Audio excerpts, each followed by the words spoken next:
ಬೆಳವಣಿಗೆಯಲ್ಲಿ 3 ಘಟ್ಟಗಳು ಸ್ಪಷ್ಟವಾಗಿ ಕಾಣುತ್ತವೆ ಎಂದು ಕೆಲವು ಆಧುನಿಕ ವಿಮರ್ಶಕರು ಹೇಳುತ್ತಾರೆ.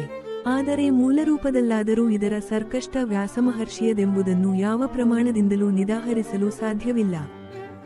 ವ್ಯಾಸಂ ವಸಿಷ್ಠನುಕ್ತಾರಂಶಕ್ಕೆ ಪೌತ್ರಮಕಲ್ಪಪಂ ಪರಾಶರಾತ್ಮಜಂ ವಂದೇ ಶುಕತಾತಂ ತಪೋನಿಧಿಂ. ರಾಶಿಯನ್ನು ವಿಭಾಗ ಮಾಡಿ ವೇದಾಂತ ನ್ಯಾಯವನ್ನು ಸಮರ್ಥಿಸುವ ಬ್ರಹ್ಮ ಸೂತ್ರವನ್ನು ರಚಿಸಿದ್ದಲ್ಲದೆ ವೇದಾರ್ಥವನ್ನು ವಿವರಿಸುವ 18 ಪುರಾಣಗಳನ್ನು ರಚಿಸಿದವರ ಇವರೇ ಎಂದು ಸಂಪ್ರದಾಯವು ಹೇಳುತ್ತದೆ. ಆವಾದಶ್ ಪುರಾಣಾನಾಂ ಕರ್ತ ಸತ್ಯವತಿಸಿತು.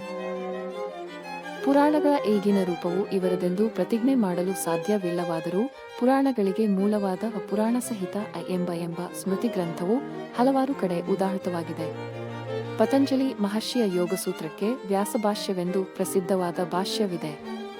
ವೈದಿಕರ್ಧದ ರಕ್ಷಣೆಗೆ ಮೂಲಭೂತವಾಗಿರುವ ಅಷ್ಟುಗ್ರಹಗಳನ್ನು ರಚಿಸಿ ಧರ್ಮಸೇತುವನ್ನು ಸಂರಕ್ಷಿಸಿದ ವೇದವ್ಯಾಸರಿಗೆ ಭಾರತೀಯ ಸಂಸ್ಕೃತಿಯ ಉಪಾಸಕರು ಎಷ್ಟು ಕೃತಜ್ಞರಾಗಿದ್ದರೂ ಸಾಲದು.